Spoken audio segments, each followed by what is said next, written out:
ရုတ်တရက်ဆိုသလိုရေတွင်းထဲကနေစမ်းရည်တွေဝုန်းကနေပန်းထွက်လာခဲ့တဲ့အဲ့ဒီစမ်းရည်ဟာခြေထောက်ကျိုးနေတဲ့အမျိုးသားရဲ့ဒဏ်ရာပေါ်ကိုလွင့်စင်ယုံတင်ရှိသေးတယ်။အံ့ဩဖို့ကောင်းလောက်အောင်ပဲသူ့ရဲ့ခြေထောက်ဟာမယုံနိုင်စရာကောင်းတဲ့နီလန်းနဲ့ပြန်လဲကောင်းမွန်လာခဲ့ပါတယ်။သူဟာဝမ်းသာအားရဖြစ်ပြီးမြေပြင်ကိုလက်နဲ့အရှိန်ပြင်းပြင်းစောင့်လိုက်တဲ့နောက်တစ်စက္ကန့်မှာပဲခိုင်မာလာတဲ့မြေပြင်ကြီးဟာချက်ချင်းဆိုသလိုအကွဲကြောင်းတွေထင်ကျန်သွားခဲ့တယ်။အဲ့ဒီနောက်မှာတော့သူ့ခန္ဓာကိုယ်ထဲမှာကြီးမားတဲ့ပြောင်းလဲမှုတွေဖြစ်ပေါ်လာတာကိုသူသတိထားမိလိုက်တဲ့သူ့ရဲ့မျက်လုံးတွေဟာစကြဝဠာရဲ့ထောင်စိနေရာတိုင်းကိုမြင်နိုင်စွမ်းရှိလာသလိုသူ့ရဲ့နားတွေကလည်းအဝေးကြီးကထွက်ပေါ်လာတဲ့အတန်စုံကိုကြားနိုင်စွမ်းရှိလာခဲ့ပါတယ်။အဲ့ဒီအချိန်မှာပဲအဝေးတနေရာကနေအကူကြီးတောင်းပြီးငိုယိုနေတဲ့အတန်ကိုသူကြားလိုက်ရတဲ့လူမိုက်တယောက်ဟာလှပတဲ့မိန်းကလေးတယောက်ကိုအနိုင်ကျင့်စော်ကားဖို့ကြိုးစားနေတာပါ။သူဟာအခင်းဖြစ်ပွားရာနေရာစီကိုအရှိန်ပြင်းပြင်းနဲ့တန်းပြေးသွားခဲ့တယ်။အဲ့ဒီလူမိုက်ကြီးရဲ့အောင်မြင်တော့မဲ့ဆဲဆဲမှာပဲအဲ့ဒီအမျိုးသားဟာလက်တပြက်လှုပ်ရှားမှုနဲ့လူမိုက်ရဲ့ကရုံးစပင်အတုကိုဆွဲချွတ်ပစ်လိုက်ပါတယ်။ဒီမြင်ကွင်းကြောင့်လူမိုက်ကြီးဟာစိတ်တူဒေါသထွက်သွားပြီးအမျိုးသားကိုထိုးကျိတ်ဖို့လက်သီးကြီးရွယ်လိုက်ပါတော့တယ်။ဒါပေမဲ့လည်းအဲ့ဒီအမျိုးသားကတော့လူမိုက်ရဲ့ထိုးချက်တွေကိုတက်တောင့်တက်တာပဲရှောင်တိန်ပြခဲ့တယ်ပြီးတော့အသစ်ဆက်ဆက်ပြန်ကောင်းလာတဲ့သူ့ရဲ့ခြေထောက်နဲ့လူမိုက်ကြီးလွင့်ထွက်သွားအောင်ကန်ထုတ်လိုက်ပါတော့တယ်။တိတ်မကြခင်မှာပဲသူဟာ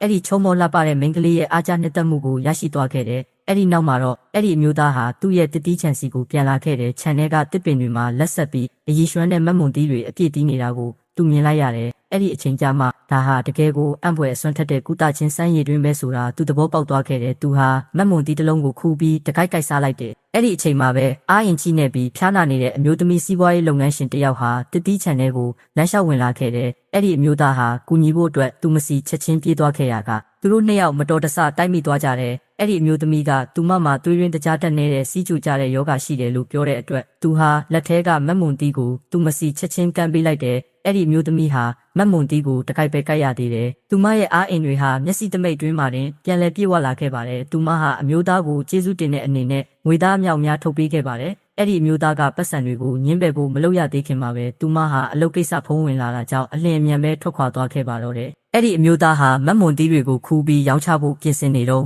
မြကန်းနာမှာဒုက္ခရောက်နေတဲ့မိန်းကလေးတယောက်ကိုလှမ်းမြင်လိုက်ရတဲ့သူဟာသူမကိုတားဆီးဖို့အတွက်အမြန်ပဲပြေးသွားခဲ့တဲ့တိတ်မကြခင်မှာပဲသူ့ဆက်ကြောင်းတစ်ခုလုံးကိုတိလိုက်ရပါတော့တယ်။အဲ့ဒီမိန်းကလေးရဲ့မွေးစားမိခင်ဟာသူမကိုရက်ဆက်ကြမ်းကြုတ်တဲ့လူဆိုးတယောက်နဲ့အတင်းအဓမ္မလက်ထပ်ခိုင်းနေတာဖြစ်ပါတယ်။မျောလင်းချက်မဲ့နေတဲ့ဒီမိန်းကလေးဟာစိတ်လိုက်မှန်မှဖြစ်ရတစ်ခုခုကိုလှုပ်တော့မဲ့ဆဲဆဲမှာအဲ့ဒီအမျိုးသားကသူမကိုစိတ်ရှည်လက်ရှည်နဲ့နူးနူးညံ့ညံ့နှစ်သိမ့်ပေးခဲ့တယ်။ရုတ်တရက်ဆိုသလိုမိန်းကလေးရဲ့မွေးစားမိခင်ဟာအဲ့ဒီနေရာကိုရောက်ရှိလာခဲ့တယ်။အမျိုးသားဟာမိန်းကလေးကိုကွယ်ပေးဖို့နဲ့ဖုံးကွယ်ထားဖို့သူ့ရဲ့အင်ဂျီကိုအသုံးပြုခဲ့ပေမဲ့လည်းအဆုံးမှာတော့မွေးစားမိခင်ဖြစ်သူကရှာတွေ့သွားခဲ့ပါတယ်။မွေးစားမိခင်ကမိန်းကလေးကိုအတင်းအကျပ်ခေါ်ဆောင်သွားဖို့ဆွလုပ်ပါတော့တယ်။ဒီလိုအခြေအနေမှာအငိုက်မိသွားတဲ့မိန်းကလေးဟာအဲ့ဒီအမျိုးသားကသူမရဲ့ဖော်ကောင်သူတို့သားလောင်းဖြစ်ပါတယ်လို့လိန်ညာပြောဆိုလိုက်ပြီးသူတို့နှစ်ယောက်မှာကလေးတောင်ရနေပြီလို့ပါထပ်မံပြောဆိုလိုက်ပါတော့တယ်။ဒီစကားကြောင့်မွေးစားမိခင်ဖြစ်သူဟာဒေါသအလိမ့်လိမ့်ထွက်သွားခဲ့ပြီးမိန်းကလေးကိုအပြစ်ပေးဖို့ဆုံးဖြတ်လိုက်တယ်။အဲ့ဒီအမျိုးသားကတော့သူမရဲ့လမ်းကိုပိတ်ဆို့ဖို့ရှေ့ကိုတိုးထွက်လာခဲ့ပါတယ်။မွေးစားမိခင်ဖြစ်သူကဒီမိန်းကလေးကိုလွှတ်ပေးဖို့အတွက်အမေရိကန်ဒေါ်လာ2သိန်းတောင်းဆိုခဲ့တယ်။အမျိုးသားကလည်းဒီငွေပမာဏအပြည့်စုံကို9ရက်အတွင်းရှာဖွေပေးပါမယ်လို့ကတိပေးလိုက်တယ်။ဒါပေမဲ့မွေးစားမိခင်ကသူ့ရဲ့ကတိကိုမယုံကြည်ခဲ့ပါဘူး။အခြေအနေတင်းမာမှုကိုလျှော့ချဖို့အတွက်အဲ့ဒီအမျိုးသားဟာသူ့စီမှာပါလာတဲ့ဒေါ်လာ900ကိုထုတ်ပေးလိုက်ရပါတယ်။ဒီလိုဖြစ်ပျက်သမျှကိစ္စအဝါပြီးနောက်မှာတော့သူတို့နှစ်ယောက်ဟာပတ်စံရှာဖို့အတွက်တတိချန်နယ်ကအတီးအနှံတွေကိုရောင်းချဖို့ဆုံးဖြတ်လိုက်ကြပါတော့တယ်။သူတို့နှစ်ယောက်ဟာလိုအပ်တဲ့ပတ်စံတွေကိုအချိန်မီစုဆောင်းနိုင်ပါမလား။တင်ကောဘလို့ထင်ပါသလဲခင်ဗျာ။